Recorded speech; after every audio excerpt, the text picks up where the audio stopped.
Ok, je suis en direct. Bonjour à toutes et à tous. Alors, il est 17h08.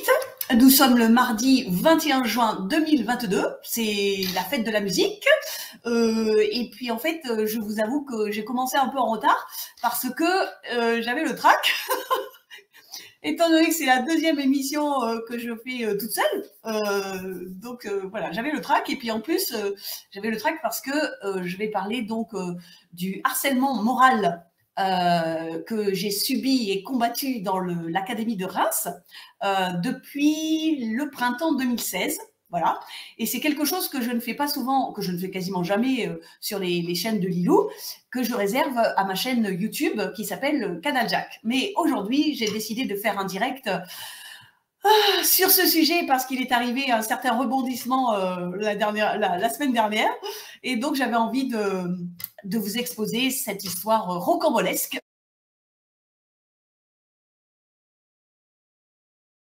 Donc, je disais que cette chanson était totalement appropriée pour l'émission que j'ai décidé de faire aujourd'hui parce que les pouvoirs en place, dans mon cas personnel, ma petite personne, eh ben, il s'agit des pouvoirs de l'éducation nationale.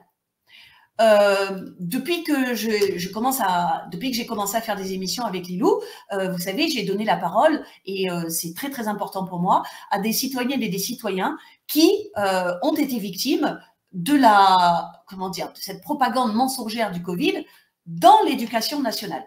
Et c'est pour ça que je considère et j'affirme que l'ex-ministre Jean-Michel Blanquer, il y a des limites qu'on ne doit pas franchir, c'est vous alors, vous êtes quoi? Ex-ministre de l'Éducation nationale, est criminel dans la mesure où, depuis le printemps 2020, il a officialisé, il a institutionnalisé la maltraitance de 12 millions d'élèves avec les soi-disant protocoles sanitaires, avec l'imposition du masque facial, avec la culpabilisation à outrance des élèves et plus particulièrement avec, depuis septembre 2021, la promotion officielle et assumée de pseudo-vaccins anti-Covid qui sont en réalité des poisons géniques expérimentaux. Mais, si vous voulez, ce que l'éducation nationale a fait contre 12 millions d'élèves depuis le printemps 2020, ça ne m'a pas du tout étonnée parce que j'avais déjà compris depuis 2013 et surtout depuis 2016, j'avais déjà compris que dans l'éducation nationale, il y a une énorme masse de profs qui sont ignorants, trouillards et collabos. Ça, je l'avais compris à cause du harcèlement moral que j'avais subi dans l'éducation nationale, à la fois de la part des hiérarques qui sont soi-disant au-dessus de moi, mais aussi de la part de certains soi-disant collègues qui sont à mon niveau. Et en fait, c'est ce qu'on appelle le harcèlement vertical. Donc, le vertical, c'est celui qui vient d'une personne dans votre milieu professionnel qui se trouve au-dessus de vous, qui a dans la hiérarchie ou dans l'organigramme des responsabilités supérieures aux vôtres. Donc ça, c'est le harcèlement vertical. Mais il existe aussi le harcèlement horizontal qui vient de personnes qui, hiérarchiquement ou dans l'organigramme, encore une fois, d'une entreprise, sont au même niveau que vous, mais qui vous font subir des agissements de harcèlement.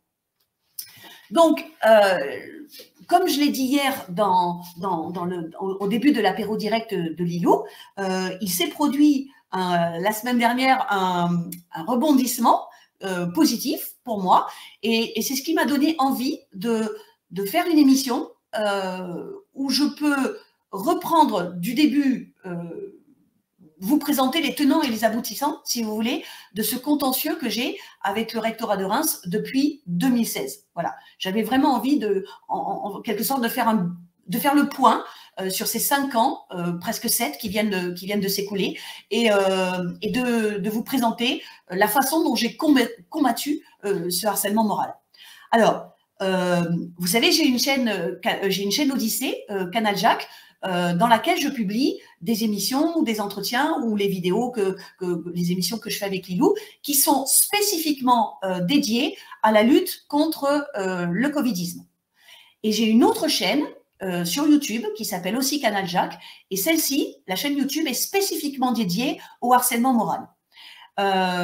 Donc, en gros, c'est un peu comme si je reprenais les émissions, les vidéos que je postais sur ma chaîne YouTube, parce que ça fait très, très, très longtemps que je n'en ai pas publié. Voilà.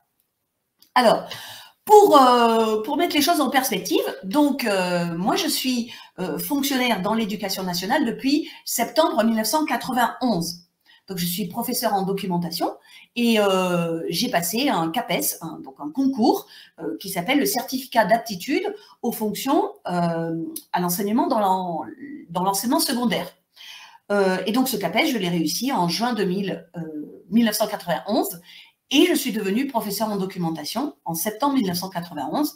Et mon premier établissement, c'était à Dreux, dans une ville de l'Eure-et-Loir. Et donc, c'était un collège qui s'appelait le collège Pierre et Marie Curie. Et j'y suis restée de 1991 jusqu'à 2006. Voilà. Et donc, comment dire, dans cet établissement, le collège Pierre et Marie Curie, c'est là en fait qu'au fil des années, j'ai découvert que j'adorais, mais vraiment j'adorais enseigner aux élèves la recherche documentaire. Tout ce qui concerne la recherche documentaire, tout ce qui concerne le fait d'apprendre, de récolter de l'information, de reformuler de l'information, de synthétiser de l'information. Et surtout, j'ai compris que j'adorais ce métier de professeur en documentation parce que ça me permettait de toucher à une variété infinie de sujets. Voilà. Donc, je me suis éclatée dans cet établissement jusqu'en 2006. Et en 2006, donc, cet établissement se trouve dans l'académie d'Orléans-Tours. Et en 2006, eh bien, j'ai voulu changer d'environnement et je suis allée dans un autre établissement de Dreux aussi, qui s'appelle le collège Albert Camus. Et cet établissement avait une grande différence avec le premier, c'est que c'était un établissement de centre-ville, alors que le collège Pierre et Marie Curie, c'était un établissement classé en ZEP. ZEP, ça veut dire zone d'éducation prioritaire. Et donc, pour moi, ça a été un grand changement parce que la population était un peu différente et ça m'a permis d'avoir une autre façon de travailler. Et donc, j'ai adoré aussi travailler dans cet établissement, le collège Albert Camus. Et malheureusement, alors dans cet établissement aussi, il y a eu quelque chose, comment dire, une nouveauté dans ma pratique de professeur en documentation, c'est que j'ai pleinement participé à une expérience qui s'appelle l'histoire des arts. Donc en fait, en 2009, a été expérimentée une nouvelle épreuve du brevet des collèges qui s'appelle l'histoire des arts. Et en 2010, ça a été officialisé dans les établissements avec une grande autonomie par établissement. Donc, c'est-à-dire, c'était une épreuve évidemment qui comptait pour le brevet des collèges au niveau national, mais chaque établissement avait une certaine latitude pour l'organiser. Il y avait bien sûr un cadre national, mais dans chaque établissement, on pouvait l'organiser un petit peu à sa façon. Et donc, nous, au collège Albert Camus, je faisais partie d'une équipe d'environ 9 enseignants et je me suis donnée à fond dans l'organisation de cette épreuve d'histoire des arts. Et moi, ce qui m'intéressait, c'était de montrer aux élèves des extraits d'œuvres cinématographiques, c'est-à-dire de films, et de leur en faire comprendre à la fois la qualité, l'importance, et de leur donner les moyens de l'analyser. Parce que un des domaines dans lesquels je m'étais spécialisée, c'était l'analyse d'images. Et donc, c'est à cause de cette épreuve, c'est à cause de mon implication dans cette épreuve, en quelque sorte, que le premier harcèlement moral m'est tombé sur la tête et que donc j'ai appris un petit peu à le combattre à ce moment-là. Donc, en 2013, ce qui s'est passé, c'est que à la fin de l'épreuve d'histoire des arts, donc je faisais partie des jurys, l'épreuve s'était parfaitement passée. Et puis, il y a eu le 27 mai 2013, il y a eu, parce que le principal de l'époque l'avait décidé, il y a eu une réunion d'harmonisation qui a été décidée. Et dans cette réunion d'harmonisation, participaient tous les enseignants et les enseignantes qui avaient organisé l'histoire des arts et aussi les autres professeurs qui avaient participé au jury, mais plutôt en tant que candides. Donc, il devait y avoir une quinzaine de personnes à peu près dans cette réunion. Et c'était la première fois depuis qu'on faisait l'histoire des arts dans notre établissement, c'était la première fois qu'il y avait une réunion d'harmonisation. Les 3 années précédentes, nous n'avions pas eu besoin de réunion d'harmonisation puisque tout s'était parfaitement passé. Nous faisions d'ailleurs un bilan de la façon dont nous avions organisé cette épreuve et nous donnions ce bilan à la principale adjointe. Et là, en mai 2013, surprise, on a une réunion d'harmonisation. Donc, je m'y suis rendue en tant qu'enseignante et participant pleinement à l'organisation de cette épreuve. Et puis là, au bout de 10 minutes, eh bien, je me suis aperçue que l'objectif de cette réunion, c'était purement et simplement de monter les notes les plus faibles des élèves qui avaient eu donc participé à cette épreuve. L'objectif, c'était ça, c'était monter artificiellement les notes. Et la principale adjointe attendait, de la quinzaine de profs qui étaient présents, elle attendait leur assentiment et leur participation à cette manipulation. Voilà. Donc, au bout de 10 minutes, je me suis levée. J'étais assez énervée et surtout j'étais stupéfaite de ne pas voir de critique et de refus de la part de mes collègues de participer à cette réunion. Et donc, je me suis levée, j'ai dit que c'était vraiment honteux de voir à quel point l'épreuve que nous avions construite était détruite de cette façon. Et j'ai dit que je ne voulais pas participer à cette manipulation et je suis partie. Et en fait, ça a été le point de départ du premier harcèlement, vertical surtout. C'est-à-dire que à partir de ce moment-là, la principale adjointe et le principal ont compris que je risquais de devenir un danger pour eux parce que je refusais d'accepter la manipulation des notes qui s'était produite lors de cette réunion. Et dans les jours et les semaines qui ont suivi, j'ai d'abord demandé au principal à annuler cette réunion et à ne pas manipuler les notes. J'en ai discuté aussi avec la principale adjointe. Les 2 personnes ont voulu continuer leur chemin. Dans ce cas-là, j'ai écrit au niveau supérieur, au niveau hiérarchique supérieur, c'est-à-dire l'inspection académique, qu'on appelle aujourd'hui la DSDEN, Direction des services départementaux d'éducation nationale, et j'ai signalé ce qui s'était passé comme irrégulier. Voilà. Donc, il faut savoir que, étant donné si j'écris au supérieur de mon soi-disant supérieur, qui est le chef d'établissement, eh ben, en fait, ça se fait pas trop, quoi. Voilà. Mais moi, j'ai décidé que je devais faire ça parce que c'était absolument pas correct ce qui s'était passé. Le DAZEN d'Eure-et-Loir ne me répond pas, bien sûr. Enfin, je dis bien sûr, mais à l'époque, ça m'a quand même surpris parce que je m'attendais à une réponse. Et puis, comme il ne me répondait pas, eh bien, je décide d'en avertir les parents qui se trouvaient au conseil d'administration de l'établissement. Et là, les parents à qui j'en ai parlé ont été choqués, ça m'a rassurée quand même, et ces parents ont dit leur refus de cette pratique irrégulière lors d'un conseil d'administration qui a eu lieu le 20 juin 2013.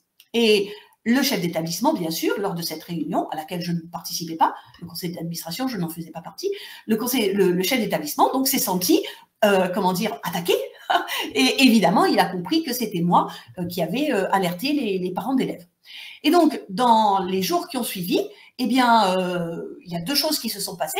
D'une part, le principal a cherché à avoir derrière avec lui la majorité des profs qui avaient participé à l'histoire des arts, et il a obtenu gain de cause, c'est-à-dire qu'il y a une quinzaine de profs ou 18 profs, je crois, et parmi eux, il y avait des profs qui n'avaient absolument pas participé à l'histoire des arts. Il y a 18 profs qui ont mis leur signature au bas d'un papier pour dire oui, monsieur le chef d'établissement, nous affirmons que l'histoire des arts s'est tout à fait bien passée cette année. Donc, il a réuni autour de lui un bloc de profs qui, forcément, allait se positionner contre moi. Et d'autre part, eh bien, il m'a fait convoquer par le DAZEN d'Eure-et-Loir, il m'a fait convoquer le 3 juillet 2013, donc à Chartres, là où le DAZEN siégeait dans le bâtiment de la DSDEN d'Eure-et-Loir. Et ce jour-là, moi j'y allais totalement sans peur. J'étais accompagnée d'une syndicaliste qui n'a pas fait grand-chose pour moi. Elle était de la CFDT. Et le DAZEN, lui, était accompagné d'une inspectrice pédagogique régionale qui, soi-disant, était spécialisée dans l'épreuve d'histoire des arts. Et en fait, j'en savais un petit peu plus qu'elle sur le sujet. Et donc, ce jour-là, ça a été ma première rencontre, si vous voulez, avec un hiérarque. Ce que depuis, j'ai appelé un hiérarque. Donc, c'est un mot qui veut dire une personne qui fait partie de la hiérarchie d'une administration ou d'une entreprise privée, une personne qui a des pouvoirs, évidemment, et une personne qui se croit au-dessus de toutes les lois ou de toutes les règles à cause des pouvoirs qui lui sont conférés dans la hiérarchie. Et une personne qui n'hésite pas à utiliser ses pouvoirs pour faire fermer sa bouche à une subordonnée qui est supposée, qui va peut-être devenir un petit peu dangereuse pour la hiérarchie.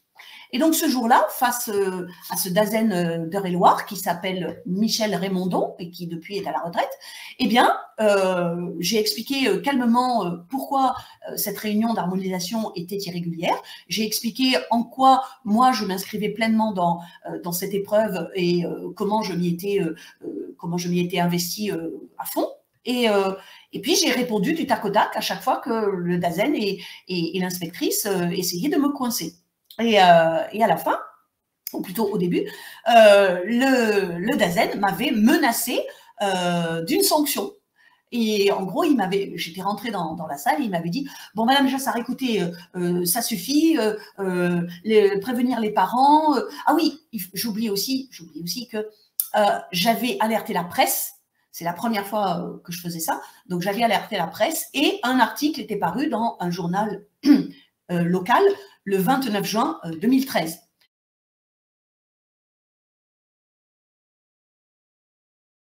Je précise que j'avais tenu compte, bien sûr, des élèves, puisque les élèves passaient leur brevet les 24, 25, 26 juin, je crois. Et donc, j'avais demandé expressément à la journaliste de faire paraître son article, qui mettait en cause, bien sûr, le chef d'établissement, mais de le faire paraître après les épreuves du brevet pour que les élèves n'en pâtissent pas. Et donc, le DAZEN, le 3 juillet, quand je rentre dans son bureau, il me dit, tout de suite, il m'a dit, bon, Madame Chassard, ça suffit, hein, prévenir les parents, faire un scandale au conseil d'administration, faire apparaître un article dans la presse, ça suffit, alors soit vous vous calmez, soit je vous mets un blâme, ou même déplacement d'office. Donc ça, c'était au tout début de la réunion. Et puis pendant la réunion, comme je n'avais pas peur de lui et que je lui répondais calmement et que je répondais du tac au tac, eh bien à la fin de la réunion, il me dit bon vous allez recevoir le blâme et tout ça. Alors je lui dis cher monsieur, est-ce que je pourrais répondre au blâme? Il me dit oui bien sûr. Et en fait, j'ai attendu le blâme pendant tout l'été 2013 et je ne l'ai jamais reçu. Donc le blâme, il faut que vous compreniez que c'est une sanction officielle. C'est-à-dire dans l'administration, dans la fonction publique, il y a 4 catégories de sanctions. Donc le blâme, c'est celle qui est tout en bas et tout en haut, il y a la révocation. Donc je n'ai pas eu la première, mais j'ai eu la dernière en 2019. Et donc pendant tout l'été 2016, j'attendais ce blâme et je me préparais à répondre par écrit. Et en fait, il n'est jamais arrivé. Et pourquoi il n'est jamais arrivé? Eh bien parce que le DAZEN, comme le chef d'établissement, savait très bien que j'avais raison et qu'il n'avait aucun motif pour m'infliger cette sanction. Par contre, ce qui est arrivé en septembre 2013, c'est que la chef d'établissement, donc le chef d'établissement qui avait programmé la manipulation des notes, il était parti et puis lui avait succédé une autre chef d'établissement qui s'appelle Nathalie Gauthier. Et donc, Nathalie Gauthier, évidemment, avait reçu la consigne de la part du DAZEN d'Eure-et-Loir de m'empêcher désormais d'enseigner l'histoire des arts. Et donc ça m'a été signifié dès les premiers jours de septembre 2013 par la nouvelle chef d'établissement. Et ça s'appelle une sanction déguisée.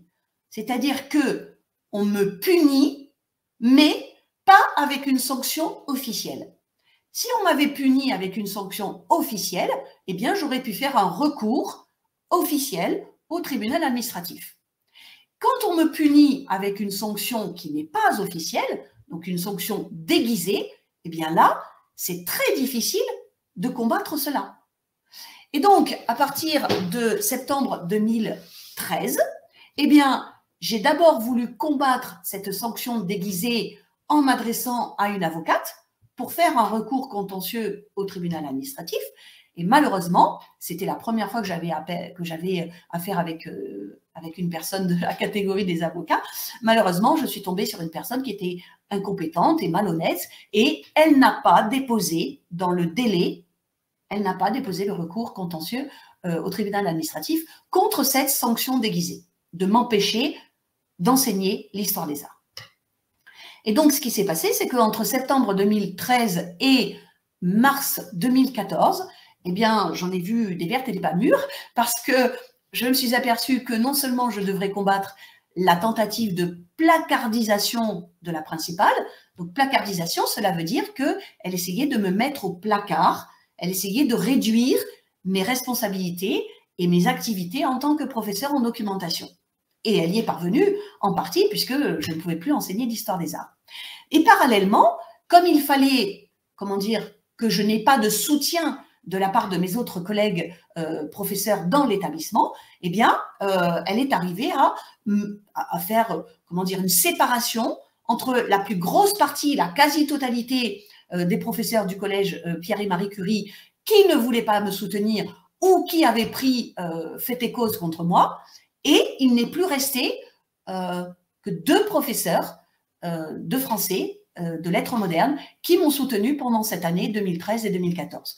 Et il y en a une à qui je veux rendre hommage aujourd'hui, même si je n'ai plus de contact avec elle puisque je n'habite plus en Eure-et-Loire. Elle s'appelle Dominique Bagny et elle m'a totalement soutenue pendant l'année 2013-2014. Nous avons passé des heures au téléphone, des heures de discussion au téléphone, et je crois pouvoir dire que elle fait partie des 2 personnes pendant cette année-là qui m'ont permis de ne pas couler, parce que j'avais vraiment besoin de ces moments de discussion avec une personne qui comprenait totalement ma position et qui m'a soutenue vis-à-vis de mes collègues et vis-à-vis de la nouvelle chef d'établissement. Voilà. Et pendant cette période, ma santé psychologique et physique en a pris aussi un coup, parce que c'était la première fois que je me trouvais en but à du harcèlement moral. Donc, si vous voulez, quand quelque chose vous arrive pour la première fois, eh bien, vous ne savez pas trop comment riposter. Donc, j'ai riposté avec les moyens qui étaient à ma disposition. Par exemple, l'envoi de courriels et de courriers, ça, je savais déjà faire. Et puis j'ai riposté en montrant que je ne lâcherai pas et que je maintiendrai toujours ce que j'avais dit à propos de cette manipulation irrégulière des notes. Voilà. Et quand j'ai appris que je ne pourrais pas faire le recours contentieux et que je ne bénéficierai jamais du soutien de mes collègues dans cet établissement, donc comme je vous l'ai dit, il n'y en avait que 2 qui m'avaient soutenu, dont Dominique Bagny. Et Dominique Bagny devait partir à la retraite l'année suivante. Eh bien, j'ai pris une décision pour sauver ma santé psychologique. J'ai pris la décision de partir, c'est-à-dire que j'ai demandé d'une part une mutation dans une autre académie, et j'ai choisi l'académie de Reims, et deuxièmement, j'ai demandé une année de disponibilité pour convenance personnelle. La disponibilité pour convenance personnelle, ça veut dire en fait que vous vous mettez de côté pendant une certaine période de temps. Donc, moi, c'était une année et vous n'êtes pas payé par votre administration pendant cette année. Mais bien sûr, vous restez toujours fonctionnaire et puis vous pouvez retrouver votre poste à la fin de votre disponibilité. Et moi, si j'avais décidé de demander cette disponibilité, c'est parce que parallèlement à mon travail de professeur en documentation au collège donc Albert Camus à Dreux, eh bien j'avais repris des études à l'université à Paris et donc je m'étais inscrite pour faire un master en littérature anglaise à Paris à l'université de la Sorbonne. Et donc je faisais ce master depuis 2 ans déjà. Je travaillais à temps partiel. Et je m'éclatais vraiment dans cette université. Et donc, je me suis dit, si je veux réussir mon master, eh bien, il faut absolument que je ne sois plus dans cet environnement toxique du collège Albert Camus à Dreux. Et donc, si je suis libérée de ce collège pendant une année, je pourrais terminer mon master. Et c'est ce qui s'est passé, c'est-à-dire que l'année 2013-2014, je n'ai pas mis le pied dans le collège Albert Camus à Dreux. Je savais en plus que je n'y reviendrais pas puisque j'avais obtenu ma mutation pour l'Académie de Reims. Et j'ai passé une année absolument merveilleuse à l'université de la Sorbonne à Paris et j'ai terminé mon master. Voilà.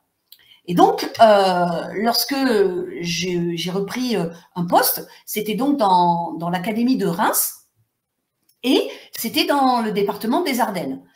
Comme je vous l'ai dit tout à l'heure, j'avais déjà eu 2 expériences professionnelles différentes, c'est-à-dire que j'avais exercé d'abord dans un collège en ZEP, zone d'éducation prioritaire, et ensuite j'avais exercé dans un collège de centre-ville. Et là, je me suis dit, pour changer d'environnement, je vais demander à un collège en zone rurale, donc à la campagne. Voilà, ça ne m'était jamais arrivé et je voulais voir ce que ça donnait, parce que j'aime bien découvrir des choses différentes. Et donc, je me suis retrouvée dans un petit collège rural des Ardennes qui s'appelle le collège de Grand-Pré. J'avais appris que, mon expérience de 2013-2014 m'avait appris qu'il fallait que je fasse attention d'une part au chef d'établissement, parce que si le ou la chef d'établissement se trouve une personne avec pas beaucoup de, on va dire, de moralité professionnelle, eh bien, cette personne pouvait me considérer éventuellement comme un danger. Et deuxièmement, j'avais appris aussi que, comment dire, je devais me méfier, voilà, je devais me méfier de beaucoup de mes collègues parce que beaucoup sont, comme je vous l'ai dit, à la fois ignorants, trouillards et collaborent au système, qui leur donne des avantages, bien sûr. Donc, j'ai fait très attention quand je suis arrivée dans le collège de Grand-Pré, et j'ai eu de la chance parce que la principale de ce collège, qui s'appelle Madame Perronne, je ne me souviens plus de son prénom, pourtant j'ai beaucoup de mémoire, mais là je m'en souviens plus. Donc, qui s'appelle Madame Perronne.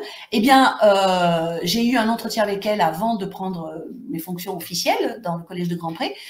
Elle connaissait, j'en suis certaine, mon dossier administratif. Et donc, on a discuté de la façon dont je voyais mon métier et je lui dis que je tenais énormément à avoir de nouveau des activités pédagogiques avec les 4 niveaux du collège, c'est-à-dire de la 6e à la 3e. Et quand j'ai vu mon emploi du temps en septembre 2015, eh bien, j'ai été très contente. Je me suis dit que cette chef d'établissement, elle était correcte parce qu'elle m'avait donc accordé toutes les activités que je voulais avec les 6e, les 5e et les 4e. Et ensuite, en cours d'année, eh bien, j'ai pu de nouveau faire des activités dans le cadre de l'histoire des arts avec les classes de 3e. Voilà. Donc, pour moi, dans cet établissement, si vous voulez, j'ai recommencé à vivre en tant que professeur en documentation. Avec les élèves, ça a été bien tout de suite. Et puis, avec mes collègues, eh bien, comme je vous ai dit, j'étais très prudente et méfiante et je n'avais que des relations professionnelles. Voilà, j'essayais de n'avoir que des relations professionnelles. Tout se passait très bien dans cet établissement au collège de Grand-Pré jusqu'au, je m'en souviens encore, jusqu'au jeudi 10 mars 2016. Ce jeudi-là, donc, j'étais à la cantine et j'entends dans la bouche de collègues que la principale, donc Madame Perronne, va partir du collège parce qu'elle a été appelée en remplacement dans un collège de Reims. Donc, j'apprends ça à la cantine le jeudi 10 mars 2016 et je vous avoue que ça m'a coupé l'appétit. Et ensuite, je suis revenue dans le CDI. Donc, le CDI, c'est le lieu où j'exerce mes fonctions de professeur en documentation. Ça veut dire Centre de documentation et d'information. Donc, après le repas que je n'ai pas pu finir, je suis revenue dans le CDI et là, je me suis mise à pleurer parce que je me suis dit, eh bien, il y a 8 chances sur 10 pour que la chef d'établissement, je savais que j'avais appris que c'était une femme, pour que la chef d'établissement qui remplacera Madame Perronne soit une pourriture. Voilà, je me le suis dit comme ça. Et la suite m'a donné raison. Donc, la personne qui a pris ses fonctions en remplacement, qui a pris ses fonctions au collège de Grand-Pré à partir du lundi 14 mars 2016, s'appelle Nathalie Aulas-Moffret. Et elle s'est effectivement révélée une cheffaillonne, harceleuse de première catégorie. Voilà.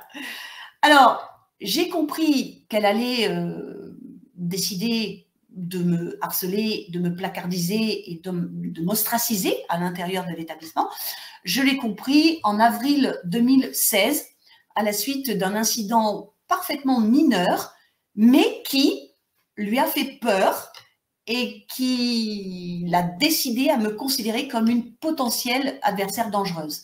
Cet incident, c'est tout simplement que dans les locaux du CDI, au mois d'avril 2016, il faisait très froid parce qu'il y avait des travaux de plomberie du chauffage qui étaient en cours. Mais malheureusement, la chef d'établissement n'avait pris aucune mesure pour mettre, par exemple, des radiateurs électriques dans les salles de classe. Et un jour d'avril 2016, j'ai demandé à la gestionnaire de l'établissement, qui s'appelle Géraldine Vitry, et qui va jouer un rôle aussi par la suite, je lui ai demandé de me prêter un thermomètre afin de vérifier la température dans les locaux du CDI. Et il s'est avéré qu'il y avait 12 degrés. 12 degrés, voilà. Donc, j'ai dit à la gestionnaire ce jour-là que c'était absolument impossible de faire travailler correctement des élèves avec 12 degrés. Et donc, je lui ai demandé la permission d'aller dans une autre salle à l'étage du bâtiment. Et dans cette autre salle, il y avait 15 degrés, donc c'est déjà un peu mieux. Et étant donné que je considérais que c'était quand même quelque chose que toute ce qu'on appelle la communauté éducative de l'établissement devait savoir, parce qu'il n'y avait pas que mes élèves dans le CDI qui souffraient de ce froid, il y avait aussi les élèves des autres classes, et j'entendais d'autres professeurs s'en plaindre depuis plusieurs jours, je l'ai noté dans un registre qui s'appelle le registre Santé et Sécurité au Travail, SST. Et j'ai simplement noté que ce jour-là, j'avais dû déménager avec mes élèves dans une autre salle de classe parce qu'il faisait trop froid dans le CDI. La principale ce jour-là n'était pas là, elle était à Reims, et donc elle a découvert la note que j'avais mise dans le registre, elle l'a découvert le soir même, et le lendemain, elle m'a convoquée dans son bureau pour un entretien individuel, et là, c'est là que j'ai compris qu'elle m'avait dans le collimateur et qu'elle allait essayer de réduire mes activités pédagogiques. J'ai compris ce jour-là. Et j'ai compris aussi ce jour-là qu'elle me considérait comme une potentielle adversaire dangereuse.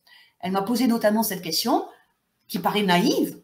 Elle m'a dit, mais Madame Chassard, si jamais je refais une erreur, qu'est-ce que vous ferez? Je lui dis, Madame, je vous en parlerai. Voilà, c'est tout.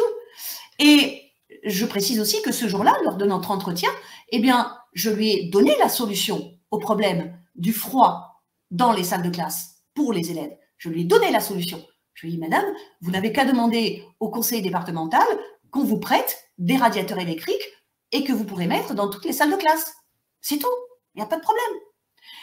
Eh bien, elle ne l'a pas fait, bien sûr, et elle a dû le faire le surlendemain, parce que, entre-temps, il y avait un autre professeur, beaucoup plus âgé et qui était dans cet établissement depuis des dizaines d'années, qui a piqué sa crise, parce que lui aussi, un matin, en arrivant à 8 heures, il a trouvé les salles glaciales. Et à ce moment-là, mise au pied du mur, Nathalie Aulas-Moffret a été obligée de demander en urgence à la gestionnaire, Madame Géraldine Vitry, d'aller chercher les radiateurs au conseil départemental avec sa voiture. Et donc, à partir de ce jour-là, j'ai été en butte donc à des agissements répétés, mesquins, sournois et totalement illégaux de la part de Nathalie Aulas-Moffret. Et cela s'est soldé par un acte illégal de sa part. Le 30 juin 2016, elle est entrée dans le CDI accompagnée de 2 autres personnes et elle m'a ordonné de quitter l'établissement au prétexte que j'y causais des troubles depuis plusieurs semaines. Voilà. Donc ça s'appelle une interdiction d'accès à l'établissement. Et pour faire cette interdiction d'accès à l'établissement, j'ai compris après que, entre le moment où j'avais écrit la note dans le registre santé et sécurité au travail, c'est-à-dire en avril 2016, et le moment où elle m'a ordonné de quitter l'établissement le 30 juin 2016, eh bien, elle avait eu des contacts avec la directrice des ressources humaines du rectorat de Reims, qui à l'époque s'appelait Delphine Viau-Le Gouda. Et donc, elle avait eu des contacts avec cette DRH et qu'elle avait dressé de moi un portrait caricatural et totalement mensonger, de sorte que la DRH lui avait donné son accord pour pouvoir m'expulser de l'établissement le 30 juin 2016. Voilà. Pendant le mois de juin 2016, j'avais appris que Nathalie Aulas-Mauffret n'avait pas que moi comme cible. Elle avait pris pour cible, dès les premiers jours de son arrivée, donc quasiment dans la première semaine de son arrivée au mois de mars 2016, elle avait pris pour cible donc la gestionnaire de l'établissement, je répète, qui s'appelle Géraldine Vitry. Et cette gestionnaire, c'était une personne parfaitement correcte. C'était une personne serviable, gentille, honnête, totalement compétente, qui s'était élevée à la force du poignet pour arriver à être donc gestionnaire d'établissement. Et donc, Géraldine Vitry, à peu près au début du mois de juin, avait connaissance du conflit qui était apparu entre la chef d'établissement et moi, et elle s'est confiée à moi donc au début juin, et elle m'a dit, écoute Jocelyne, je crois que ce que Aulas-Mauffret te fait subir, je crois que c'est pareil pour moi.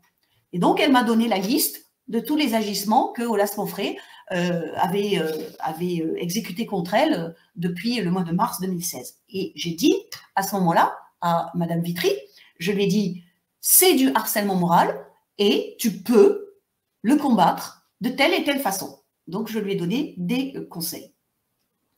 Je pense que ça l'a déjà énormément soulagé de pouvoir se confier à moi, parce que quand on est dans cette situation et qu'on a l'impression d'être tout seul et qu'on a l'impression que personne ne va nous croire, eh bien, je vous assure que ça fait énormément souffrir. Donc déjà, j'espère si ça l'a soulagé de se confier à moi et que je lui donne des conseils. Et ensuite, donc, lorsque j'ai été expulsée du collège de Grand-Pré le 30 juin 2016, j'ai pris une décision que je n'avais pas prise en 2013, lorsque j'étais à Dreux. J'ai été porter plainte au pénal contre Nathalie Aulas-Mauffret. Et donc, le 1er juillet 2016, je me suis rendue à la gendarmerie de Vouziers pour porter plainte contre cet individu pour harcèlement moral, qui est un délit puni par le code pénal. Lorsque j'ai porté plainte, j'ai déposé des documents qui relataient l'historique des faits depuis le mois d'avril 2016. Et même le dimanche 3 juillet 2016, je me suis rendue de nouveau à la gendarmerie, accompagnée de Madame Vitry, parce qu'elle souhaitait entendre de la bouche du gendarme qu'est-ce que ça signifiait de porter plainte pour harcèlement et qu'est-ce qui pouvait arriver par la suite si on décidait d'engager cette procédure. Depuis ce jour-là, donc le 1er juillet 2016, où j'ai porté plainte au pénal contre Nathalie Aulas-Mauffret pour harcèlement moral, depuis ce jour-là, s'est engagé avec le rectorat de Reims un bras de fer qui dure jusqu'à aujourd'hui et que je vais bien sûr gagner puisque j'ai raison sur toute la ligne et que j'ai le droit pour moi. Donc, ce bras de fer a été, comment dire, la raison d'être de ce bras de fer, si vous voulez, c'est que la rectrice du rectorat de Reims, à l'époque, s'appelait Hélène Incel. Elle est aujourd'hui rectrice de l'Académie de Grenoble. Donc, Hélène Incel, en tant que super hiérarque de l'Académie de Reims, ne peut pas désavouer et ne peut pas sanctionner une autre hiérarque, même si cet autre hiérarque est au-dessous d'elle dans l'échelon de la hiérarchie. Donc, dans l'Académie de Reims, vous avez la rectrice qui se trouve à ce niveau. Ensuite, vous avez les DAZEN dans les départements. Et ensuite, vous avez les chefs d'établissement. Donc, la rectrice, elle règne au rectorat de Reims, un rue Navier au rectorat de Reims. Et il est impossible, même avec des preuves flagrantes sous les yeux, il est impossible qu'elle donne raison à une petite fonctionnaire comme moi, petite professeure documentaliste. Il est impossible qu'elle me donne raison et qu'elle sanctionne une autre membre de la hiérarchie, c'est-à-dire une chef d'établissement. Donc, toutes les actions de Hélène Insel, à partir du moment où j'ai porté plainte contre Nathalie Aulas-Monfray, toutes ces actions n'ont eu qu'un seul objectif, ou plutôt un double objectif. D'une part, protéger Nathalie Aulas-Monfray pour éviter qu'elle ne soit sanctionnée, et d'autre part, tout faire pour me fermer la bouche et éventuellement pour m'éjecter hors de l'éducation nationale. Voilà. L'objectif, le double objectif de Hélène Insel, pendant l'année 2016-2017, ça a été ça. Protéger Aulas-Monfray et tout faire pour que je craque et que je ferme ma bouche. Et si vous me connaissez, enfin si vous suivez mes émissions, vous devez comprendre que ça ne s'est pas passé comme ça. Voilà. Donc, j'avais acquis de l'expérience par rapport à 2013, j'avais acquis de l'expérience dans la manière de combattre le harcèlement moral avec des armes juridiques et avec des outils réglementaires. Et donc, je les ai utilisés pendant toute l'année 2016-2017. Je ne vais pas entrer dans le détail ici. Si cela vous intéresse, vous pouvez aller voir dans ma chaîne YouTube. Il y a actuellement une vingtaine de vidéos où j'explique par le menu différents épisodes de cette année-là. Il y a deux choses à retenir pour cette année-là qui montrent que j'ai obtenu gain de cause et que j'ai obtenu des victoires sur la rectrice Hélène Insel. La première chose, c'est que la rectrice, au mois de mars 2017, a engagé une procédure disciplinaire contre moi, plus exactement le 17 mars 2017. Elle a listé, si je me souviens bien, elle a listé 29 griefs contre moi, 29, et 11 chefs d'accusation pour pouvoir engager sa procédure disciplinaire.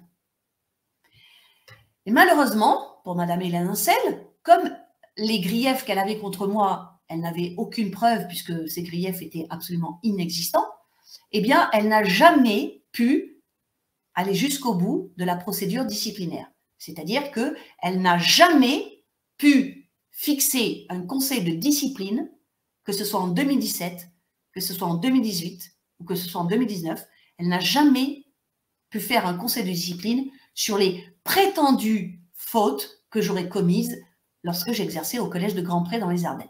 Jamais. Alors que je le lui ai demandé par écrit à 2 reprises. À 2 reprises, je lui ai envoyé un courriel où je lui disais « Madame, j'exige que vous fassiez le conseil de discipline. Je l'exige parce que j'y serai avec mon avocate et je démontrerai que ce dont vous m'accusez est totalement faux. » Donc ça, c'est le premier point positif que je retire de cette année 2016-2017. Le deuxième point positif, c'est que, à la suite des 2 enquêtes administratives que j'ai obligé la rectrice Hélène Insel à faire, eh bien, j'ai obtenu que la rectrice me change d'établissement parce que il avait été reconnu que dans le collège de Grand-Pré, pour moi, il y avait un danger. Voilà, ça c'est ce qui a été reconnu dans un rapport rendu par le secrétaire général, le secrétaire du CHSCT académique. CHSCT, ça veut dire Comité d'hygiène et de sécurité et des conditions de travail. Et donc, dans ce rapport du 9 juin 2016, 2017, pardon, eh bien, il est écrit noir sur blanc que j'ai des raisons de penser que le danger pour ma santé et ma sécurité existe au collège de Grand-Pré.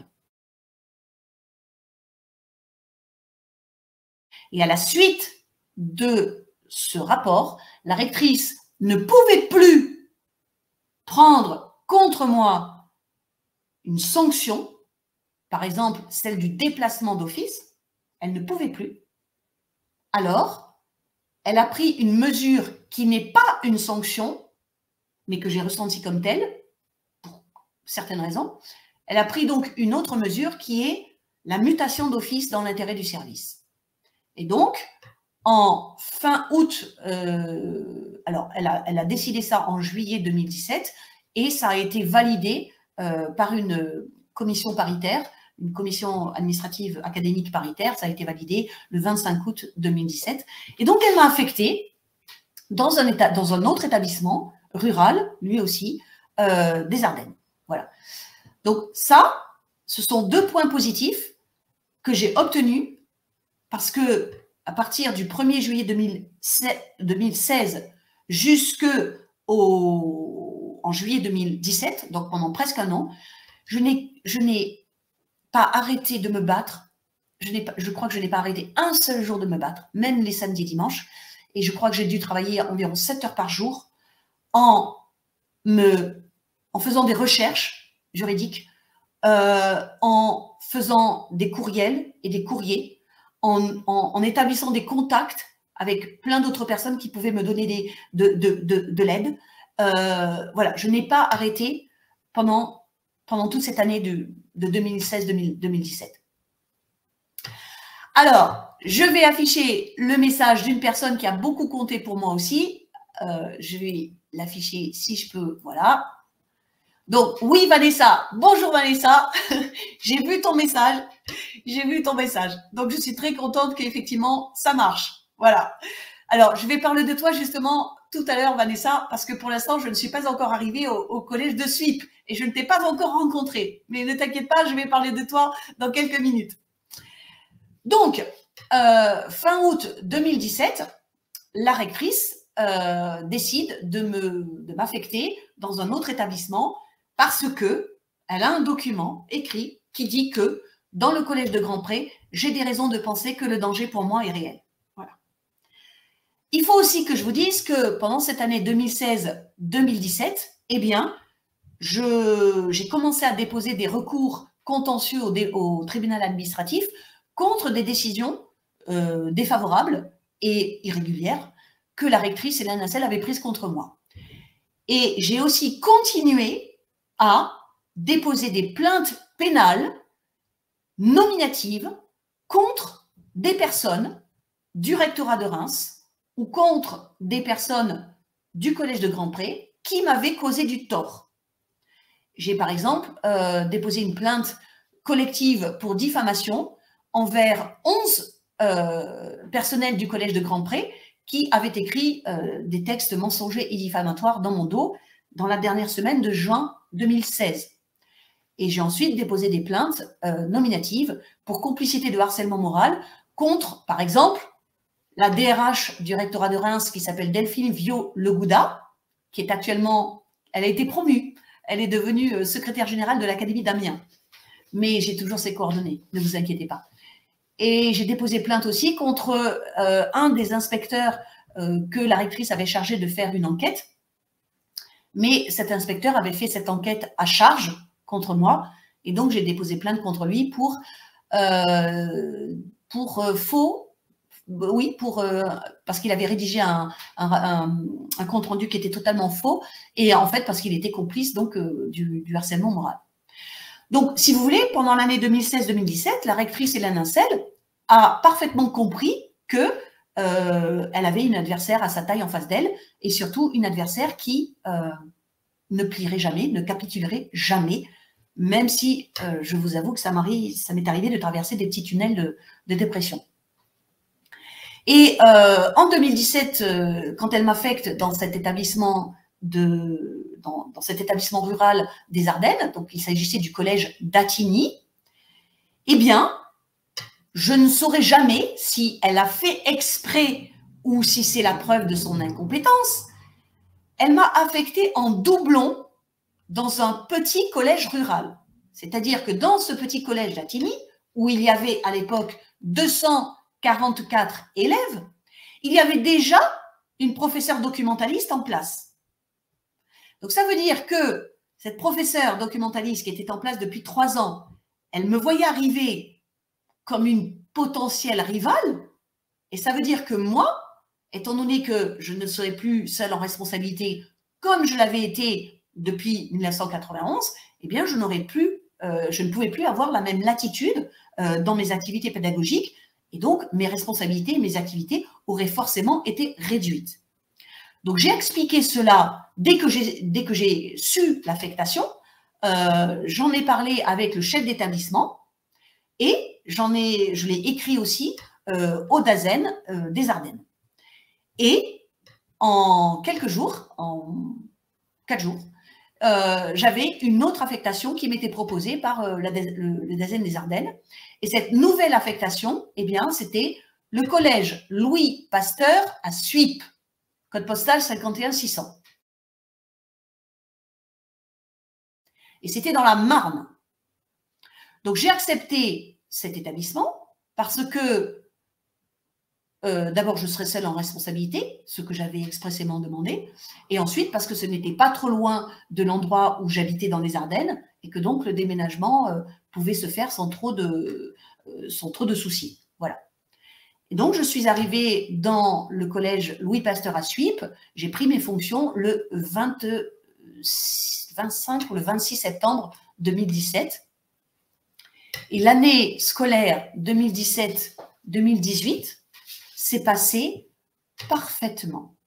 Voilà, elle s'est passée tout à fait correctement, comme c'était passé toutes les années scolaires précédentes, lorsque j'avais eu affaire à des chefs d'établissement qui savent faire fonctionner un établissement correctement et avec une certaine compétence professionnelle et une certaine morale professionnelle. Voilà. Donc l'année 2017-2018, ça s'est parfaitement bien passé, au point que j'ai pu faire les activités pédagogiques que j'avais toujours exercées précédemment, j'ai pu les faire avec les 4 niveaux dans le collège Louis Pasteur, donc les niveaux de la 6e, de la 5e, de la 4e et de la 3e. Pendant cette année 2017-2018, le bras de fer avec la rectrice Hélène Hassel ne s'est pas arrêté, parce que j'avais donc plusieurs recours contentieux déposés au tribunal administratif de Châlons-en-Champagne, et parce que j'avais toujours déposé des plaintes pénales auprès des procureurs des Ardennes. Voilà. Les plaintes pénales ont été assez rapidement classées sans suite par le procureur, sans aucune enquête, évidemment. Donc c'est là que j'ai commencé à comprendre que du côté pénal, il y avait une certaine, comment dire, c'était en gros 2 poids 2 mesures. Voilà. Pour le procureur des Ardennes qui s'appelle Laurent de Queigny. Alors, je dis son nom, plus loin Queigny, C-A-I-G-N-Y. Je dis son nom tout simplement parce que j'ai appris, en 2017, que ce monsieur avait sans doute un lien familial ou un lien conjugal avec une personne qui travaille dans le rectorat de Reims depuis plusieurs années et qui s'appelle Sophie de Queigny. J'en ai informé de ce lien conjugal ou familial très probable entre le procureur et une personne qui travaille au rectorat de Reims. J'en ai informé le procureur général près la cour d'appel de Reims qui n'a pas daigné vérifier mes dires. Voilà. Donc je me suis aperçue qu'il y avait 2 poids 2 mesures dans la façon, pour un procureur, en tout cas pour celui-là, Laurent de Queigny, dans la façon de considérer une plainte qui vient de moi et qui a pour objet un individu du rectorat de Reims et une plainte qui vient du rectorat de Reims ou d'une chef d'établissement contre moi. Il y a 2 poids 2 mesures. Parce que quand c'est moi qui dépose des plaintes, alors là, il n'y a aucune enquête. Par contre, quand c'est Nathalie Aulas-Moffret qui dépose plainte contre moi parce que il y a eu un article de presse où je l'accuse de harcèlement moral, alors là, je suis convoquée par la gendarmerie. Donc, ce 2 poids 2 mesures, de la part des procureurs de la République, j'ai commencé à m'en rendre compte en 2017. Donc, comme je vous le disais, l'année 2017-2018, du point de vue de mon épanouissement professionnel et de mon investissement professionnel et de ma réussite professionnelle, elle a été parfaitement correcte. Par contre, le bras de fer continuait toujours avec la rectrice et la nacelle. Et sur le plan professionnel, l'année 2017-2018 m'a apporté aussi un autre atout, un autre point positif, c'est que justement, j'ai rencontré, donc je vais afficher le message de Vanessa qui m'écoute. Merci Vanessa, je te fais un gros bisou vraiment. Donc, j'ai rencontré une déléguée de parents d'élèves qui s'appelle Vanessa Mottier-Curie. Nous sommes rencontrés lors d'une réunion du conseil d'administration à l'automne 2017 et nous nous sommes tout de suite, bien entendu, tout de suite. Et Vanessa Mottier-Curie a soutenu, pendant cette année 2017-2018, a soutenu un projet éducatif que j'ai voulu mettre en place. Et il s'agissait d'un débat informatif avec les élèves de 4e, 3e, à propos d'un sujet ultra sensible, mais hyper important, c'est-à-dire les dangers de la pornographie industrielle. Les dangers de la pornographie industrielle pour les jeunes, que ce soit les enfants du primaire ou que ce soit les collégiens ou les lycéens et les lycéennes. Voilà. Donc, j'avais parlé de ce projet éducatif avec Vanessa Mottier-Curie, qui, je le répète, était déléguée de parents d'élèves, qui est elle-même parent d'élèves, elle a 3 filles, et elle avait parfaitement compris, d'abord, le danger de la pornographie industrielle, et elle avait parfaitement compris aussi l'enjeu éducatif du projet que je menais. Et nous sommes toutes les deux, heurtées à une levée de bouclier et à des entraves à ce projet de la part de mes collègues, de beaucoup de mes collègues dans le collège Louis Pasteur de Suippes, de la part de la principale. Donc, je vais vous donner son nom maintenant. C'est la 3e chez Fayonne que je vais citer dans cette émission. Donc, elle s'appelle Valérie Richard. Donc, la façon dont ce projet éducatif, qui était, je le répète, soutenu par une déléguée de parents d'élèves, Vanessa Mottier-Curie, la façon dont ce projet a été totalement entravé par plusieurs collègues, soi-disant professeurs dans cet établissement, par Valérie Richard et par une autre personne de l'établissement, que je ne vais pas citer, par Charité Chrétienne, et parce que cette personne n'a pour l'instant rien fait contre moi. Donc, ça nous a fait comprendre, à Madame Mottier-Curie et moi, le décalage ahurissant, mais ahurissant, entre les profs et la réalité de ce que vivent leurs élèves. Et ça nous a soudés, Vanessa Mottier-Curie et moi, ça nous a soudés, et donc nous sommes devenus amis. Et Vanessa va, par la suite, m'a apporté justement son aide dans le contentieux avec le rectorat de Reims. Et donc, cette année 2017-2018, elle m'a apporté que des bonnes choses. J'ai travaillé en collaboration avec plusieurs de mes collègues. Et le 5 juillet 2018, eh bien, j'ai remis à Valérie Richard, la principale de l'établissement, donc j'ai remis un rapport, un bilan d'activité. Voilà, c'est ce que je faisais depuis déjà presque 20 ans dans l'éducation nationale. Je remettais à la fin de l'année scolaire, je remettais un rapport d'activité au chef ou à la chef d'établissement pour lui montrer ce que je fais en tant que professeur en documentation. Voilà. Et ce rapport, il montrait que j'avais réussi donc à faire des activités diversifiées avec tous les niveaux du collège, de la 6e à la 3e. Et avec ce rapport, j'affirmais mon souhait que les activités pédagogiques que j'avais conduites soient reconduites en septembre 2018 pour l'année 2018-2019. Puisque je prouvais à Valérie Richard, qui ne me connaissait pas, puisque je lui prouvais que j'exerçais mon activité de professeur en documentation avec efficacité et réussite, eh bien, j'estimais que dans l'intérêt des élèves et dans son propre intérêt à elle, de chef d'établissement, eh bien, mes activités devaient être reconduites l'année suivante. Et malheureusement, ce que j'ai compris le 31 août 2018, c'est que Valérie Richard ne l'entendait pas de cette oreille.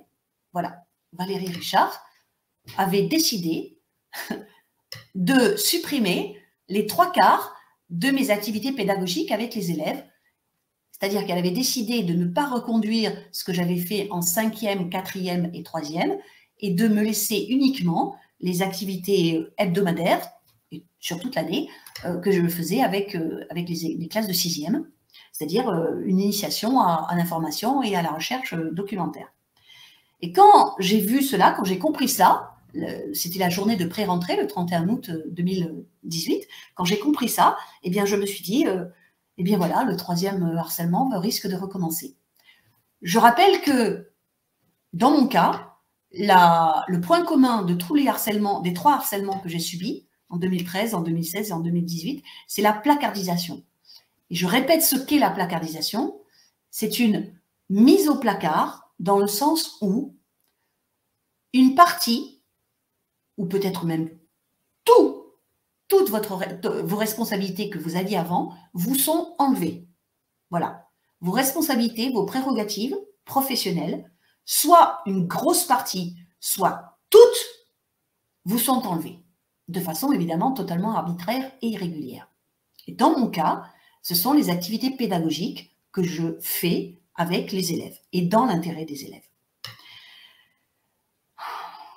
Donc, à partir du 31 août 2018, j'ai compris que Valérie Richard allait devenir une adversaire. Je pense, c'est une interprétation de ma part, mais je pense qu'il y a eu des contacts entre Valérie Richard et Hélène Ancel. Pour que Valérie Richard puisse prendre cette décision, c'est qu'elle avait dû recevoir des consignes de Hélène Ancel. Et le seul indice que j'ai, c'est que de ces contacts entre ces deux individus, c'est que la journée de rentrée scolaire, qui était le 3 septembre, était prévue ce jour-là une visite de Hélène Ancel dans notre établissement.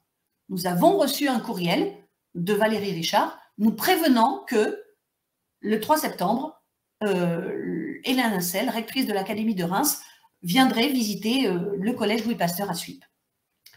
Pour qu'une telle visite ait été prévue, il a forcément fallu des contacts entre le rectorat et la chef d'établissement, donc Valérie Richard. Donc voilà, c'est l'indice qui me fait penser qu'il y a eu des contacts entre ces deux individus et qui me fait penser que Valérie Richard a reçu la consigne de me placardiser, c'est-à-dire de m'enlever les 3/4 des activités pédagogiques que j'avais réussi à faire avec succès l'année précédente. Et cette volonté de placardisation, j'en ai eu la preuve le lundi 10 septembre 2018. C'est-à-dire que ce jour-là, j'ai eu la preuve par un courriel de Valérie Richard, courriel adressé à une professeure d'allemand qui s'appelle Madame Rama. J'ai eu la preuve que Valérie Richard cherchait à dissuader Madame Rama de faire une activité pédagogique en collaboration avec moi. J'ai toujours ce courriel, bien sûr. Et donc, ce jour-là, eh bien, ça m'a de nouveau choquée et j'ai dû consulter mon médecin le lendemain et j'ai été arrêtée pendant 15 jours. Et j'ai déclaré à ce moment-là un 2e accident de service pour choc psychologique. Et de cet accident, je rends responsable Valérie Richard. À partir de ce moment-là, intervient un individu dont je ne vous ai pas encore donné le nom, c'est le nouveau DRH du rectorat de Reims. Je vous ai dit qu'en 2016-2017, la cheffaillonne Nathalie Aulas-Moffret avait été protégée, entre autres, par la DRH du rectorat de Reims qui s'appelle Delphine Viau-Legouda. Et Delphine Viollet-Gouda, par la suite, donc, a été promue, elle est devenue secrétaire générale de l'Académie d'Amiens. Et donc, elle a été remplacée par un nouveau DRH qui s'appelle Cyril Bourgerie. Et là, je vais vous afficher, voilà. Donc, vous avez en haut à droite la rectrice, ou plutôt l'ex-rectrice de l'Académie de Reims, Hélène Incel. Vous avez en bas à gauche Valérie Richard, qui à l'époque était principale du collège de Suippes. Vous avez la façade du bâtiment du collège Louis Pasteur à Suippes. Et vous avez un monsieur avec un crâne bien luisant qui s'appelle Cyril Bourgerie et qui donc était devenu, au printemps 2018 ou à l'été 2018, qui était devenu le nouveau directeur des ressources humaines du rectorat de Reims. Et donc ce monsieur Cyril Bourgerie va jouer un grand rôle dans le 3e harcèlement moral que j'ai dû combattre de septembre 2018 jusqu'en août 2019. Il va jouer un grand rôle. À partir du moment où j'ai déclaré l'accident de service le 10 septembre 2018, parce que je venais d'avoir la preuve donc que Valérie Richard allait chercher à me placardiser, eh bien, j'ai envoyé des dizaines de courriels, comme je l'avais déjà fait en 2016-2017, et comme je vous l'ai déjà dit, la particularité de ces courriels, c'est que je mets en copie ouverte des dizaines d'autres personnes qui ont un lien avec le sujet dont je parle dans mon courriel. Et donc, à chaque fois que j'ai mis en cause les agissements irréguliers ou délictueux de hiérarques, eh bien, j'ai toujours mis en copie d'autres hiérarques, ou bien d'autres collègues professeurs, ou bien d'autres personnes agissant dans des institutions, des organismes comme le CHSCT, par exemple.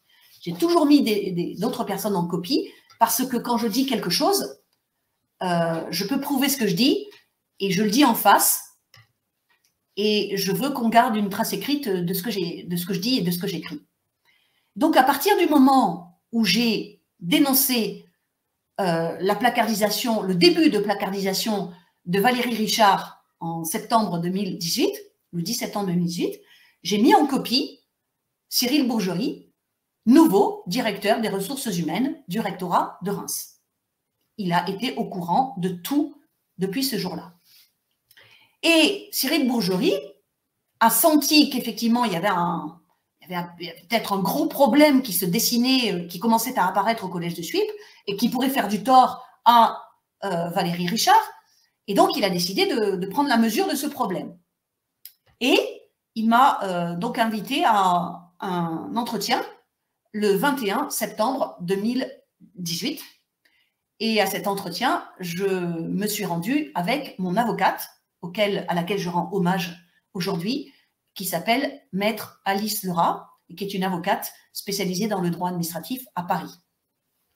Et qui m'a soutenue et qui m'a défendue et qui m'a conseillée depuis juin 2017. Eh bien, donc j'y suis allée à cet entretien du 21 septembre 2018 avec donc mon avocate, et j'avais en face de moi deux hiérarques, donc Cyril Bourgerie, le DRH, et un individu qui s'appelle Samuel Hay, H-A-Y-E, et qui était à l'époque le chef de la division des personnels enseignants.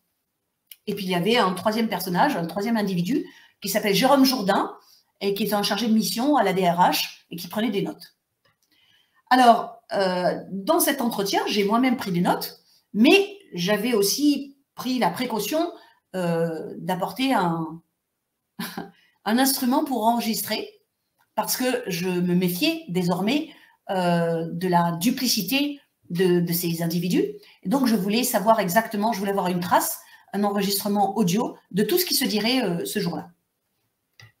Cet entretien avec Cyril Bourgerie a duré 2 heures ou 2 heures et demie, je crois. Il a été assez positif dans un sens. En gros, Cyril Bourgerie a prétendu que ce que j'avais pris pour un début de placardisation de la part de Valérie Richard, c'était en fait un quiproquo, et que Valérie Richard, elle avait parfaitement conscience de mes compétences, elle avait parfaitement conscience de mon dynamisme, elle avait parfaitement conscience de ce que mes compétences et mon dynamisme pouvaient apporter à son établissement et à ses élèves, et que Madame Richard, je devais en être persuadée, Madame Richard avait besoin de moi. Cette phrase, elle est enregistrée et elle figure noir sur blanc dans le compte-rendu que j'ai fait moi-même de l'entretien avec Cyril Bourgerie. Cyril Bourgerie m'a dit « Madame Chassard, je souhaite que vos compétences et votre dynamisme continuent à être mises au service des élèves dans le collège Louis Pasteur de Suippes et Madame Richard a besoin de vous. » C'est ça que Cyril Bourgerie m'a dit le 21 septembre 2018, alors que j'étais en compagnie de mon avocate Alice Lerin. Et c'est ces paroles-là qui figurent dans le compte-rendu que j'ai rédigé moi-même et que j'ai fait verser à mon dossier administratif.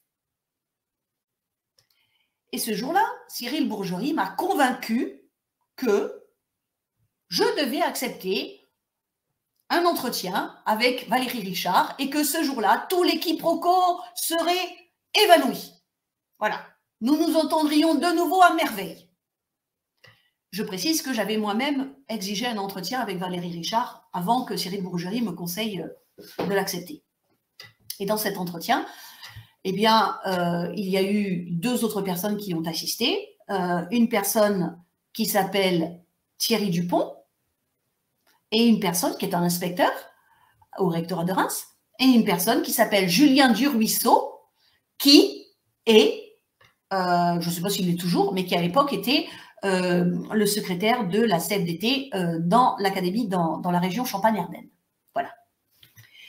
Donc, à partir de ce moment-là, j'ai pu croire, c'est-à-dire à partir de l'entretien avec Cyril Bourgerie, j'ai pu croire que Cyril Bourgerie allait, allait garder la bride sur Valérie Richard et qu'il allait lui signifier clairement qu'elle allait devoir oublier sa tentative de placardisation et qu'elle allait devoir me laisser faire les activités pédagogiques que j'avais réussi à faire l'année précédente. Je l'ai cru.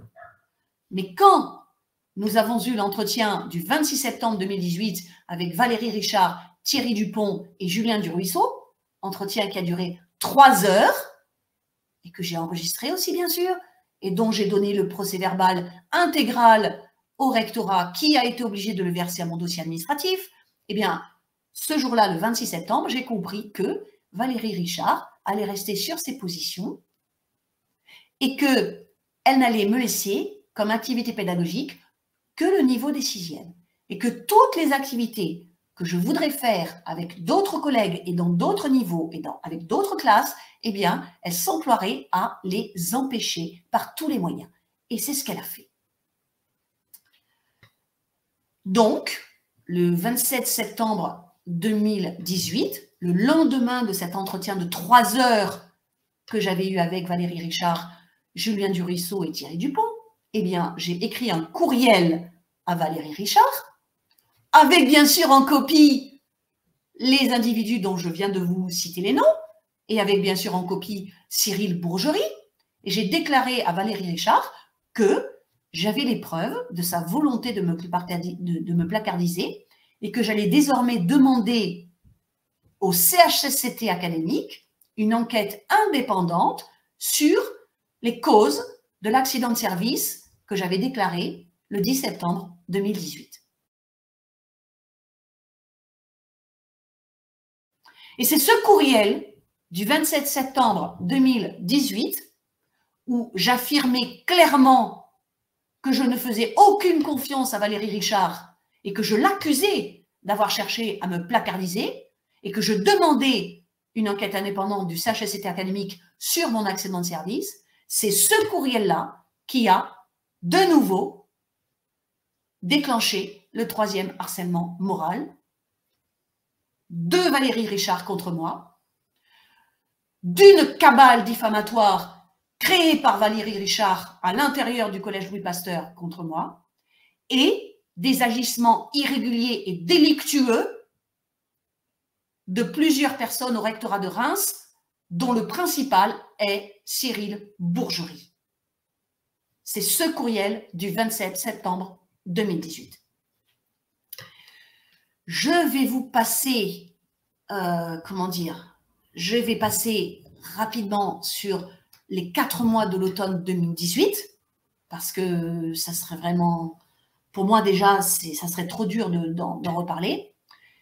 Et j'en arrive à la voie de fait commise par Cyril Bourgerie le 14 janvier 2019. Donc Cyril Bourgerie, ce jour-là, a débarqué au collège Louis Pasteur à Suippes. C'était un lundi. Il a débarqué à 14h45 dans le CDI où se trouvaient 7 élèves. Et donc, il était accompagné de Valérie Richard. Il était accompagné de celle qui était à l'époque la secrétaire générale de la DSDEN de la Marne, qui s'appelle Graziella Sousa da Ponte. Il était accompagné de son secrétaire particulier, considéré comme tel, Jérôme Jourdain. Et il était accompagné de 3 membres de l'équipe mobile de sécurité du rectorat de Reims. En gros, je les considère comme des vigiles. Donc, en fait, il y a 7 personnes qui, le 14 janvier 2019, 7 personnes qui sont entrées dans le CDI du collège Louis Pasteur à Suippes sans aucun avertissement préalable et qui m'ont ordonné de décamper. C'est-à-dire que Cyril Bourgerie, ce jour-là, m'a dit « Madame Chassat, je viens vous notifier 2 décisions. La première, c'est une décision de la rectrice d'académie Hélène Incel de vous suspendre de vos fonctions. Et la deuxième, c'est une interdiction d'accès à l'établissement décidée par la principale Valérie Richard. Parce que voyez-vous, Madame Chassat, vous causez vraiment de trop grands troubles à l'intérieur de l'établissement, que ce soit envers des élèves ou que ce soit envers certains de vos collègues. » Et ce jour-là, pour me défendre, étant donné que j'étais seule dans le CDI avec 7 individus en face de moi, ce jour-là, parce que la principale avait fait partir les 7 élèves qui se trouvaient dans le CDI à 14h45. Elle leur avait fait quitter le CDI. Donc, je me retrouvais seule face à 7 individus qui n'avaient pas qui n'avaient pas des intentions bienveillantes envers moi. Et la chose que j'ai faite tout de suite pour me défendre, ça a été d'appeler les gendarmes. J'ai appelé les gendarmes pour dire que j'étais en danger dans le CDI de mon établissement et pour leur demander de venir m'aider. Et la deuxième chose que j'ai faite, c'est que j'ai appelé mon avocate, maître Alice Lerat, au téléphone. Et la Providence était avec moi ce jour-là, parce que maître Lerat devait, dans l'après-midi, prendre un avion pour Toulouse. Et en fait, son vol avait été reculé. Et donc, au moment où je l'ai appelée, elle était encore dans son cabinet et elle a décroché immédiatement. Et mon avocate est restée avec moi au téléphone pendant 40 minutes. Et elle est donc une témoin non oculaire. Elle est une témoin de ce qui s'est passé dans le CDI pendant 1 heure, jusqu'à ce que j'accepte, parce que mon avocate me l'a conseillé, j'accepte de quitter le CDI, comme le voulait le DRH, Cyril Bourgerie. Donc, j'ai accepté de quitter le CDI. Je n'ai pas signé les documents qu'il voulait me faire signer, mais j'ai accepté de quitter le CDI à la condition que les gendarmes appellent les pompiers qui m'ont emmené à l'hôpital de Châlons-en-Champagne. Ce sont donc les pompiers de Suippes qui sont venus me chercher à 15h45 et qui m'ont ensuite emmené à l'hôpital de Châlons-en-Champagne. Donc ça, c'est, je n'ai pas encore porté plainte au pénal contre Cyril Bourgerie pour cette action, mais je vais le faire parce que le délai est de 6 ans pour un délit, donc je vais le faire. À la suite de cette action, donc par cette action, si vous voulez, ce que la rectrice de Reims, Hélène Incel, a réussi à faire ce jour-là, c'est exactement la même chose que ce que Nathalie Aulas-Beaufré avait fait au collège de Grand Pré le 30 juin 2016, c'est-à-dire elle m'a écartée.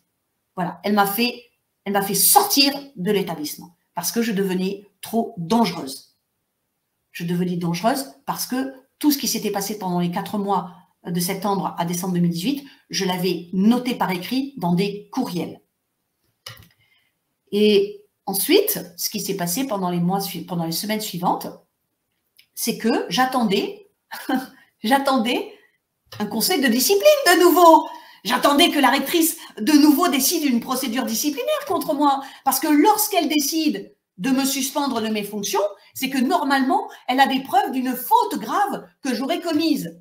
Et normalement, si elle suit les règles et si elle suit le texte de l'article 30 de la loi de 1983 sur le statut général des fonctionnaires, eh ben, elle doit saisir sans délai le conseil de discipline. Mais ce n'est pas ce que la rectrice Hélène Hassel a fait. C'est-à-dire qu'elle a attendu encore 3 mois pour ouvrir une procédure disciplinaire contre moi. Voilà. Elle a attendu le mois d'avril pour ouvrir une procédure disciplinaire contre moi. Et ce qui s'est passé pendant ces 4 mois, eh bien, c'est que, mais je l'ai appris par la suite, je l'ai appris au mois de mai, ce qui s'est passé pendant ces 4 mois, c'est que Cyril Bourgerie a monté contre moi dans mon dos un dossier disciplinaire totalement irrégulier parce que rempli de pièces dont je n'avais aucune connaissance et rempli de pièces qui ne figuraient pas dans mon dossier administratif. Et ces pièces, ce sont des pièces que Valérie Richard avait collectées au collège de Suippes pendant tout l'automne 2018, de septembre à décembre. Valérie Richard avait collecté une 50aine ou une 60aine de textes mensongers et diffamatoires écrits par une 20aine de personnel de l'établissement. Elle les avait collectés dans mon dos, elle ne me les avait jamais présentés, alors que c'est contraire au principe constitutionnel du contradictoire, et elle les a passés, elle a passé le relais à Cyril Bourgerie, et Cyril Bourgerie, en tant que DRH du rectorat de Reims, Cyril Bourgerie les a collectés pour les mettre dans un dossier disciplinaire totalement à charge contre Madame Chassard et qui contenait, tenez-vous bien, 229 pages. Et ce dossier disciplinaire que j'aurais dû avoir avant le conseil des disciplines et que j'aurais dû avoir même au moment où ces textes étaient écrits contre moi, c'est-à-dire à l'automne 2018, eh bien, je ne l'ai eu par l'intermédiaire de mon avocate, Maître Laura, je ne l'ai eu que 6 jours, vous avez bien entendu, 6 jours avant le conseil de discipline qui a eu lieu le 21 mai 2019. 6 jours avant, mon avocate reçoit 2 grosses enveloppes contenant 229 pages. Elle est obligée de les numériser pour me les envoyer intégralement. Ces 2 enveloppes ont été envoyées par Jérôme Jourdain, le chargé de mission à la DRH du rectorat de Reims. Et donc, je n'avais que 4 jours, puisque moi j'en ai eu connaissance le 17 mai 2019, quand mon avocate me les a transmises parce qu'elle les avait numérisées. Donc, je n'avais que 4 jours pour récuser, pour lire, pour analyser et pour récuser le ramassis de mensonges et d'affabulations qui était dans ce soi-disant dossier disciplinaire. Je passe sur le fait que nous avons, mon avocate et moi, demandé immédiatement un report du conseil de discipline. Et ce report a été discuté en conseil de discipline le 21 mai. J'avais décidé de ne pas aller seule dans ce conseil de discipline et mon avocate avait ce jour-là une autre réunion. Donc, j'avais décidé de ne pas y aller seule. Et donc, ce jour-là, le report a été refusé, a été rejeté à l'unanimité. Et c'est là qu'intervient de nouveau Cyril Bourgerie. Parce que au début de ce conseil de discipline, le 21 mai 2019, eh bien, Cyril Bourgerie, soit lui, soit un autre hiérarque qui était à l'époque secrétaire général d'académie qui s'appelle Vincent Philippe, l'un ou l'autre ont déclaré devant les 37 commissaires paritaires, c'est-à-dire devant les 37 membres du conseil de discipline, moitié administration et moitié prof, ils ont déclaré qu'il n'y avait aucune raison de reporter le conseil de discipline de Mme Chassard, parce que contrairement à ce qu'elle prétendait, par exemple, son dossier administratif était complet. Et que donc, si son dossier administratif est complet, la procédure est régulière. Et en plus, le fait que le dossier administratif de Mme Chassard soit complet, ça avait été attesté par un constat d'huissier. Donc cet énorme mensonge a été proféré au début du conseil de discipline du 21 mai 2019, soit par Cyril Bourgerie lui-même, soit par Vincent Philippe, le secrétaire général de l'Académie. Je ne peux pas savoir qui de l'un ou de l'autre l'a dit, parce que dans le procès-verbal du conseil de discipline, que j'ai mis plusieurs mois à obtenir, il n'y a pas le nom de la personne qui prononce ces paroles, il y a juste écrit un représentant de l'administration. En tout cas, Cyril Bourgerie est fautif parce que comme c'est lui qui est officiellement chargé de la tenue de mon dossier individuel, eh bien, il n'y a que lui pour avoir pu prétendre que mon dossier administratif était complet. Et c'est un mensonge parce que mon dossier administratif, à la date du conseil de discipline, était incomplet. Et je l'avais fait attester de deux façons. La première façon, je remets le commentaire de Vanessa. Donc, la première façon, c'est que Vanessa Motti-Curie m'avait accompagnée au rectorat de Reims le 13 février 2019 pour consulter mon dossier administratif. C'était, je crois, la 4e ou 5e fois. Et donc, elle a, pendant au moins 3 heures, je crois qu'on est resté 3 heures, elle a regardé avec moi toutes les pièces de mon dossier et elle a signé l'attestation de consultation que j'ai rédigée suite à cette consultation. Et nous avons remarqué toutes les deux qu'il manquait une 30aine de pages à mon dossier administratif et nous avons remarqué que ni le chargé de mission Jérôme Jourdain ce jour-là, ni Cyril Bourgerie par la suite n'avaient pu expliquer cette absence d'une 30aine de pages dans mon dossier. Et par la suite, un mois plus tard, j'ai fait, j'avais exigé de recevoir des photocopies d'environ 1000 pages de mon dossier de la part de Cyril Bourgerie, qui me les a envoyées. Et donc, j'ai fait faire un constat d'huissier le 13 mars 2019 qui attestait de l'incomplétude de mon dossier. Ce mensonge énorme de Cyril Bourgerie ou de Vincent Philippe, mais en tout cas c'est Bourgerie qui est à l'origine, ce mensonge énorme a été une des raisons pour lesquelles, par exemple, le conseil de discipline du 21 mai n'a pas été reporté. Suite au conseil de discipline, j'ai dû attendre encore, je crois, 4 mois la décision, alors que je l'ai demandé, bien sûr. Hein. Donc j'ai dû attendre 4 mois, puisque c'est uniquement le 5 août 2019 que l'ex-ministre de l'Éducation nationale, Jean-Michel Blanquer, a pris contre moi un arrêté de révocation. Voilà. Donc, entre le 21 mai 2019 et le 5 août 2019, je suis restée dans l'incertitude la plus totale, malgré les courriers que mon avocate et moi avons faits au rectorat pour obtenir une réponse. Eh bien, je suis restée dans l'incertitude et je n'ai appris que le 5 août 2019 que j'étais révoquée. Et ensuite, j'ai fait avec mon avocate un recours contentieux contre cette révocation, qui a été donc déposée le 11 octobre 2019. Et j'ai dû là encore attendre 2 ans pour que cette première décision de révocation soit annulée par l'un des juges du tribunal administratif de Châlons-en-Champagne. Ça a été annulé le 6 juillet 2021. Alors, je reviens à M. Bourgerie. Je vais vous montrer, parce que je vois que l'heure tourne, et donc je vais vous montrer un document qui liste quelques-uns des agissements de Cyril Bourgerie contre moi.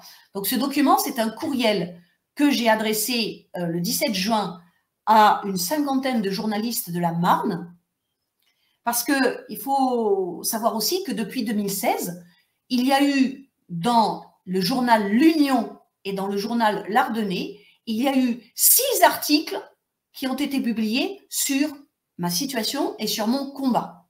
Il y a eu 6 articles de presse qui ont été publiés. Donc les journalistes de l'Union connaissent mon combat et connaissent ma dénonciation du harcèlement moral du rectorat de Reims. Et donc le 17 juillet dernier, j'ai envoyé un courriel à l'un de ces journalistes qui s'appelle Frédéric Gouy, et je vais vous le montrer. Et j'aime bien, lorsque j'affirme quelque chose, j'aime bien faire des listes de faits précis. Donc, je lui dis, par exemple, au cas où vous n'auriez pas eu connaissance des accusations que je porte contre cet individu depuis le 14 janvier 2019, je vous en cite quelques-unes qui devraient attirer l'attention de tout journaliste normalement constitué et connaissant la charte de Munich de 1971. La charte de Munich de 1971, c'est un document qui liste les devoirs, les droits et les devoirs des journalistes. Donc, je liste 1, 2, 3, 4, 5, 6, 7, 8, 9, 10 agissements, actions de Cyril Bourgerie contre moi depuis septembre 2018. Je les liste et j'affirme vis-à-vis de M. Gouy, Frédéric Gouy, j'affirme donc que s'il a envie d'avoir la preuve de ce que j'affirme, eh bien, il n'a qu'une seule chose à faire, c'est me contacter pour pouvoir enquêter sur cet individu. Alors, je vois qu'il va être bientôt l'heure de rendre l'antenne à Lilou pour son apéro direct. Je ne pensais pas que je serais, si vous voulez, comme c'est quelque chose dont je n'avais pas parlé depuis très très longtemps, depuis plusieurs mois, je ne pensais pas que je serais amenée à donner autant de détails. Donc, je pense que je vais faire une autre émission pour vous expliquer en quoi le rebondissement qui a eu lieu la semaine dernière et qui implique cette fois-ci une personne du ministère et une personne du tribunal administratif de Châlons-en-Champagne.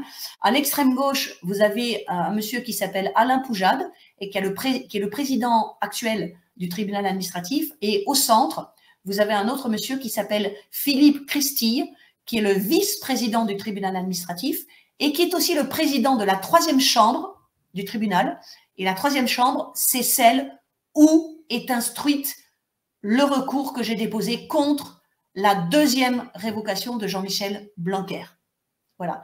Et donc, ce personnage au centre s'appelle Philippe Christille et c'est un personnage très important parce qu'il a entre les mains depuis 8 mois, il a la possibilité, il a le pouvoir d'ordonner au rectorat de Reims et notamment à Cyril Bourgerie et au nouveau recteur qui s'appelle Olivier Brandouin, il a le pouvoir d'ordonner que le rectorat me communique 14 documents administratifs.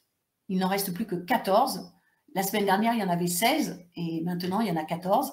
Donc, d'ordonner au rectorat de me communiquer ces documents parce que j'ai le droit constitutionnel d'avoir ces documents et parce que ces documents contiennent la preuve des agissements de harcèlement moral du rectorat de Reims contre moi depuis septembre 2018. Et c'est bien pour ça que le rectorat de Reims ne veut pas me les communiquer. Et M. Philippe Christille a aussi le pouvoir d'ordonner au rectorat de Reims de me laisser consulter mon dossier administratif pour la 6e fois. Et dans ce dossier, je verrai une preuve d'une manipulation frauduleuse organisée par Cyril Bourgerie.